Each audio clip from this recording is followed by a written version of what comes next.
어제 저녁에 국무총리께서 발표해 주신 대한민국 정부와 론스타 간 ISDS 사건의 중재 판정 취소 절차 결과에 대하여 오늘 브리핑에서는 보다 구체적으로 말씀드리겠습니다. 브리핑 순서는 먼저 취소 결정의 핵심적인 내용에 대하여 간략히 말씀드리고 이어서 절차 경과와 세부 내용을 저희가 준비한 슬라이드와 함께 설명드리겠습니다. 이미 아시겠지만 어제 오후 3시 22분경 론스타 사건 중재 판정 취소위원회는 2023년 론스타와 한국 정부가 각각 제기한 중재 판정의 일부 취소 신청에 대하여 한국 정부의 취소 신청을 인용한 반면 론스타의 취소 신청을 전부 기각하여 대한민국 정부 승소 취지의 결정을 선고하였습니다. 이로써 원 판정에서 인정한 한국 정부의 배상 원금, 현재 환율 기준으로 약 3,200억 원과 이자까지 포함할 경우 합계 약 4천억 원 상당의 배상금 지급 의무가 전부 소급하여 소멸되었습니다. 결국 론스타가 애시당초 청구했던 천문학적인 청구 금액이 약 6조 9천억 원이었는데 이를 0원으로 만든 쾌거가 아닐 수 없습니다. 더불어 취소 절차에 사용된 정부 측의 소송 비용 약 73억 원을 론스타가 지급하라는 결정까지도 이끌어내어 우리의 소송 비용 거의 대부분을 환수할 수 있게 되었습니다. 이번 사건은 ISDS 취소 절차에서 우리 정부의 배상 책임이 취소된 최초의 사례이자 전 세계적으로 대략 7조 원가량의 막대한 배상 청구를 중재 판정의 취소 절차까지 가서 전부 방어한 획기적인 사건으로 기록되게 되었습니다. 지금부터는 론스타 사건 경과와 취소 절차에서 양측의 주장 그리고 취소 결정의 구체적인 내용에 대하여 준비한 슬라이드와 함께 말씀드리겠습니다. 우선 이번 취소 결정의 배경이 된 원중재 절차를 간략히 설명드리겠습니다. 론스타는 2012년 11월 대한민국 정부를 상대로 약 46.8억 달러, 현재 환율로 계산 시 한화 6조 9천억 원의 배상을 구하며 세계은행 산하 국제투자분쟁해결센터 익시드의 ISDS를 제기하였습니다. 원중재 절차에서 론스타는 하나금융에게 외환은행을 매각하는 과정에서 금융위원회가 부당하게 승인을 지연하였고 가격 인하 압력을 가하였으며 또한 국세청이 자의적으로 과세 처분을 하였다는 주장을 제기하였습니다. 그러나 정부의 적극적인 변론 끝에 22년 8월 31일 원중재판정부는 이중 론스타의 외환은행 매각 승인을 금융위원회가 지연하였다는 주장만 받아들여 당시 환율 기준으로 약 2,858억 원과 그 이자를 배상할 것을 명하였습니다. 또한 정부는 판정 선고 직후 배상 원금에 대한 계산 오류를 바로잡기 위해 정정 신청을 하여 23년 5월에는 약 6억 원의 배상금을 감액하는 정정 결정을 이끌어내기도 하였습니다. 이어서 이번에 선고된 취소 절차에 대해 설명드리겠습니다. 여기 슬라이드를 보시면 원중재 판정 선고 이후에 론스타 측은 23년 7월 원판정 중에 정부 승소 부분, 즉 원판정의 95.4% 부분에 대해 일부 취소 신청을 제기했습니다. 오른쪽 부분입니다. 즉 론스타가 정부보다 먼저 취소 신청을 제기한 것입니다. 그리고 법무부 등 관계부처 역시 학계 등 외부 전문가, 국내외 정부 대리로펌과 함께 판정문을 면밀히 분석하여 2023년 9월 판정의 일부, 즉 정부가 패소한 4.6% 부분에 대해 취소 신청을 제기하였습니다. 즉 이게 전체 판정의 범위이고 거기에서 95.4%와 4.6%에 한 구분을 이해를 하시면 될 것 같습니다. 중재 판정의 취소라고 하는 것은 또 한 번의 본안 다툼을 위한 항소가 아니고 단심제로 이루어지는 중재 절차의 단점을 보완하기 위해 5가지에서 6가지 정도의 제한된 근거 사유에 한정하여 판정 자체를 전부 혹은 일부 취소할 수 있도록 보완된 것입니다. 만일 취소 신청이 인용되면 원중재에서 패소한 당사자의 배상 의무 등이 소급하여 소멸하는 등의 법적 효과가 있습니다. 취소 절차에서 양측이 제기한 중재 판정 취소의 근거와 주장 요지는 보시는 슬라이드와 같고 구체적인 내용은 30분 전에 배포한 보도자료를 참고해 주시기 바랍니다. 이러한 양측의 취소 절차에서의 공방 결과 한국시간 25년 11월 18일 오후 3시 22분경 익시드 취소위원회는 정부의 취소 신청만을 인용하고 론스타의 취소 신청을 기각하는 결정을 선고한 것입니다. 승소 취지의 취소 결정을 받게 된 경과를 말씀드리기에 앞서 론스타의 원중재 판정 강제 집행 소송에 대해 설명드리겠습니다. 론스타는 22년 원중재 판정에서 일부 승소하자 23년 6월 미국 연방법원에 한국 정부를 상대로 한 집행소송을 제기하였습니다. 이는 원중재 판정에서 인정된 한국 정부의 배상 책임 이행을 강제 집행하려고 한 것입니다.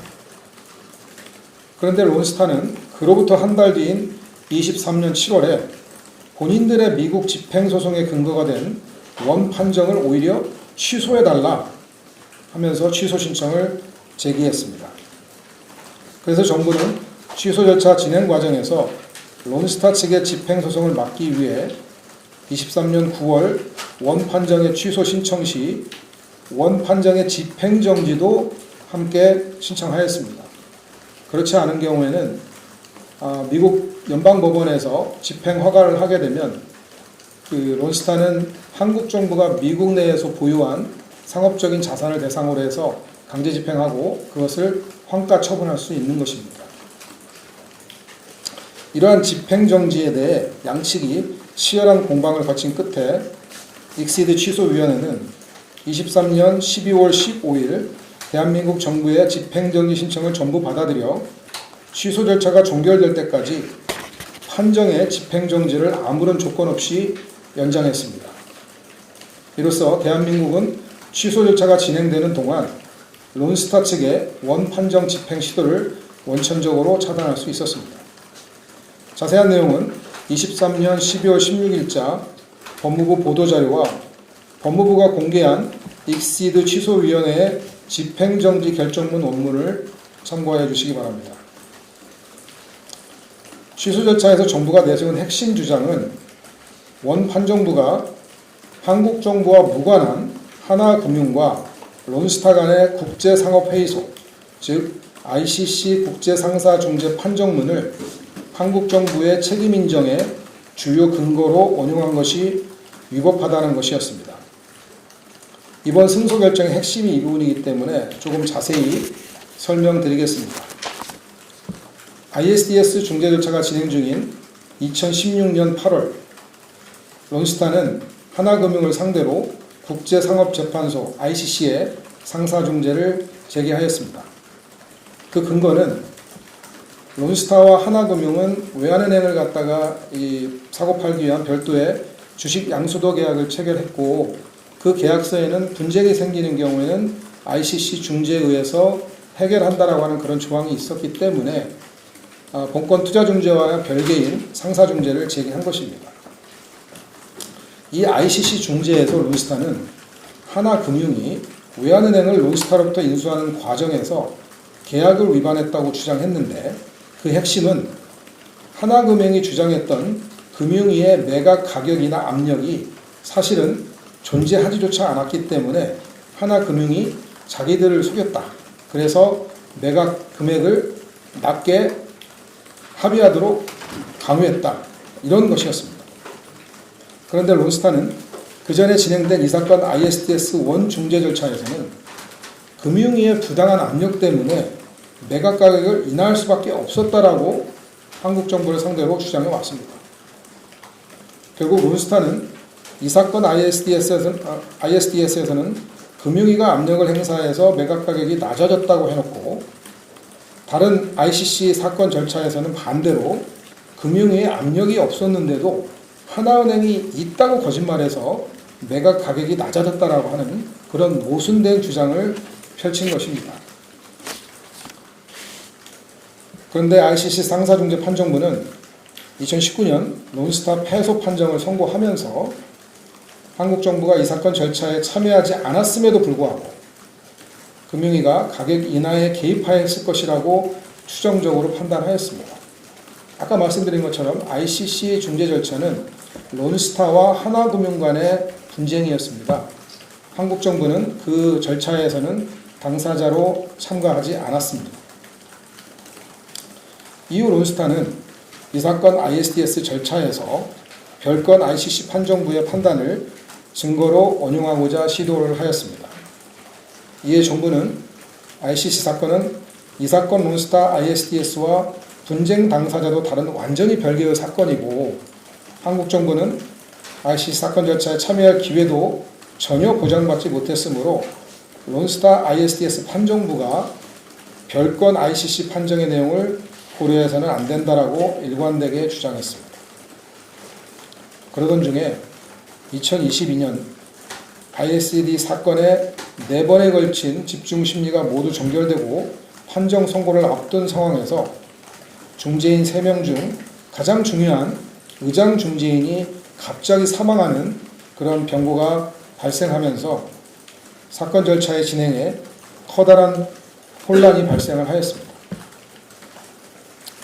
우여곡절 끝에 새 의장 중재인이 선정이 되었고, 새 중재판정부는 별도의 증인신문 등도 없이 정부의 반대에도 불구하고 ICC 상자중재 판정문을 증거로 원용하여 한국 정부의 배상 책임을 인정하는 주요 근거로 삼았습니다. 해서 우리 정부는 취소 절차 과정에서 3개의 취소 사유 중 적법 절차 위반 사유에 화력을 집중하면서 다른 어떤 치밀한 논리 전개를 했습니다.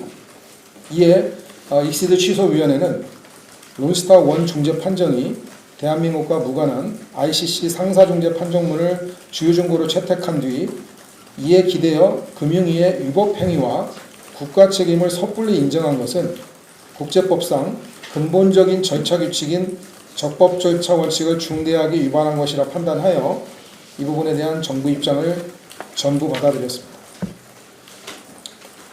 이에 따라 취소위원회는 원중재판정부가 적법 절차에 위배하여 ICC 상사중재 판정문 등을 증거로 채택한 뒤 이에 기초하여 국가 책임을 인정한 것이므로 ICC 판정문을 기초로 판단한 원판정에 관련된 부분이 모두 연쇄적으로 취소된다고 판단하였습니다. 일단 ISDS 사건에서 국가의 책임이 인정이 되려면 국가의 위법 행위가 있어야 됩니다. 그거는 투자보장 협정상에서 위법 행위가 있어야 되고, 그것이 국가의 책임으로 인정이 되면서 그 다음에 투자자가 손해를 또 입증을 해야 됩니다. 그러면은 국가의 책임과 손해 사이에 그 인과관계라고 하는 것이 또 있는데, 그것까지도 투자자가 입증을 해야 되는데, 여기 취소위원회는 이 설명드린 대로 부당한 ICC 상사 중재 판정문들을 증거로 채택한 뒤에 국가 책임을 인정한 것이기 때문에 그 후속적인 인과관계, 손해 산정, 결론 부분을 모두 연쇄적으로 취소하게 된 것입니다. 반면 정부가 승소한 부분, 즉 95.4% 부분을 다시 다투기 위해서 론스타가 제기한 취소 신청은 모두 기각되었습니다. 이에 따라 정부의 원판정 승소 부분은 그대로 확정되어 기판력이 발생하게 되었고, 론스타는 이에 대해 더 이상 불복할 수 없게 되었습니다. 기판력이란 확정 판결에서 판단된 내용과 쟁점을 다시 다른 절차를 통해서는 다툴 수 없다는 의미입니다. 따라서 론스타는 원중재 판정에서 자신들의 패소 부분, 즉 쉽게 말해서 전체 쟁점 중 약 95.4% 부분에 대해서는 다시 다툴 수가 없게 되었습니다. 또한 취소위원회는 론스타로 하여금 정부의 소송 비용 약 73억 원을 지급하도록 명하여 정부는 이 부분도 환수할 수 있게 되었고 이 금액을 철저히 집행할 수 있도록 하겠습니다. 론스타 사건은 대한민국을 상대로 제기된 소가 6조 9천억 원 상당의 최대 규모 ISDS 사건으로 취소위원회가 우리 정부의 사실상 완승을 인정한 사건이자 ISDS 취소 절차에서 우리 정부가 최초로 승소한 기념비적 사건입니다. 특히 이 사건은 긴 기간 여러 정부를 거치면서 대한민국 정부의 전문적이고 일관적인 대응이 빛을 발한 사건입니다. 정부는 2019년 대통령훈령을 제정하여 사건 발생 시 법무부를 중심으로 관계부처로 구성이 된 ISDS 사건별 국제투자분쟁 대응단을 설립하도록 하였고 그 후에도 2023년 법무부에 국제법무국을 신설하여 국제중재 전문가를 영입하고 24년에는 분쟁 대응 당장을 법무부 차관으로 격상하는 등 보다 체계적이고 지속적으로 ISDS 대응 역량을 강화해 왔습니다.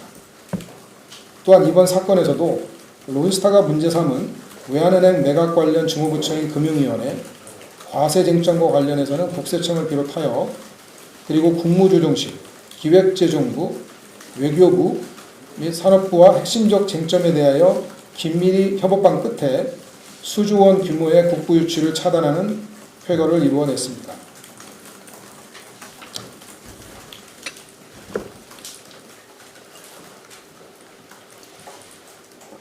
이번 사건에서는 국익 수호를 위한 일념으로 13년의 긴 기간 동안 이 사건을 맡아 거쳐갔던 10여 명의 검사들을 주축으로 한 법무부 ISDS 대응팀의 역할이 가장 컸습니다. ISDS 대응 주무부서인 법무부 국제투자분쟁과에는 현재 진행 중인 7건의 ISDS 사건별로 과장인 부장검사와 이하 검사 2명을 각 팀장으로 하고 전문성과 우수한 역량을 갖춘 사무관, 공익법무관, 전문위원 등으로 구성된 대응팀이 있습니다. 검사는 정부 변호사로서 미국 변호사 자격뿐만 아니라 국제법 분야 등의 학위, 국제기구 근무 경험, ISDS 대응 경력 등 뛰어난 전문성을 갖고 있고 관계부처 간 소통 및 의사결정, 소송 전략 수립, 증거 수집 및 검토, 영문 서면 검토 및 작성, 관련 국내 판결 분석, 국외재판 참여 등 정부 대리로펌과 함께 사건을 직접 수행해 왔습니다. 저는 검사가 아닙니다. 저는 로스쿨에서 국제거래법과 국제중재를 강의하는 교수이기도 합니다. 개방의 임용으로 지난 2년 전에 입부해서 그간 저희 국에 한 10여 명 남짓한 검사들과 같이 부대끼면서 일을 해보니까 이들 검사들은 국가와 국민을 위한 아주 소중한 공복이라는 생각을 갖게 되었습니다. 기본적으로 투철한 사명감과 확고한 공적 마인드와 아울러서 객관적인 실력을 무장한 국가이익을 최우선으로 하는 어떻게 보면은 법무부의 대한민국 정부의 전사들이기도 합니다. 그런데 안타깝게도 일각에서는 이들 검사를 법무부에서 좀 내보내야 된다는 그런 주장이 있는 것 같은데 그건 제가 생각할 때는 바람직하지는 않은 것 같습니다. 그거는 국가의 소중한 자산을 잃어버리게 되는 그런 결과를 초래하지 않을까 우려가 됩니다. 아무쪼록 이 사건을 계기로 검사들의 역할이 형사사건의 수행에만 머무르는 것이 아니라 법무부에서는 정부 변호사로서 국익 수호와 국부유출 방지에도 전념하고 있음을 알아주시기를 부탁드립니다. 그리고 또한 사무관 등 대응팀 역시 관계부처 간 소통, 영문 서명 및 작성, 소송비용 통제 등을 담당하며 한국 정부가 최적의 ISDS 대응을 하는데 기여하고 있습니다. 법무부 대응팀은 익시드가 있는 미국 워싱턴 DC와의 14시간의 시차에도 아랑곳하지 않고 밤낮 없이 일하고 수만 쪽의 영문 서명과 씨름하며 원중재 판정의 위법성을 입증하기 위해 혼신의 힘을 기울여 왔습니다. 이번 취소 결정은 한국 정부의 전략적, 체계적 ISDS 대응 시스템을 국제 무대에서 널리 인정받는 계기가 되었습니다. 더 나아가 이번 취소 결정은 국제법적인 측면에서도 원중재 판정의 법리적 오류를 인정하고 취소를 이끌어낸 굉장히 희소한 사례입니다. 이를 통해 국제법상 적법 절차의 원칙에 위배된 증거는 국가 책임 인정의 증거로 사용될 수 없다는 원칙을 명확히 했기 때문입니다. 다만 론스타 측이 이번에 취소된 쟁점을 처음부터 다시 다투고자 새로운 중재 판정부에 2차 중재를 제기할 가능성을 배제할 수는 없습니다. 왜냐하면 앞서 취소된 부분은 아직 기판력이 발생하지 않았기 때문에 이론적으로는 다시 다툴 수가 있습니다. 그러나 향후 론스타가 어떠한 절차를 진행하더라도 법무부는 그간 축적된 전문성을 바탕으로 최선을 다해서 대응하도록 하겠습니다. 또한 정부는 관련 법령과 취소위원회의 절차 명령에 위배되지 않는 범위 내에서 론스타 측과 협의하여 취소 결정문 등 본 사건 관련 정보를 최대한 공개해 나가겠습니다. 이번 사건을 위해 애써주신 여러 관계부처, 국내외 정부 대리 로펌인 법무법인 태평양, 법무법인 피터 앤 김, 그리고 미국 로펌인 아놀드 앤 포터와 아울러 외국 전문가분들께 깊은 감사를 드리며 정부는 앞으로도 국제 투자 분쟁에 철저히 대응할 것을 다시금 말씀드립니다. 이상으로 상세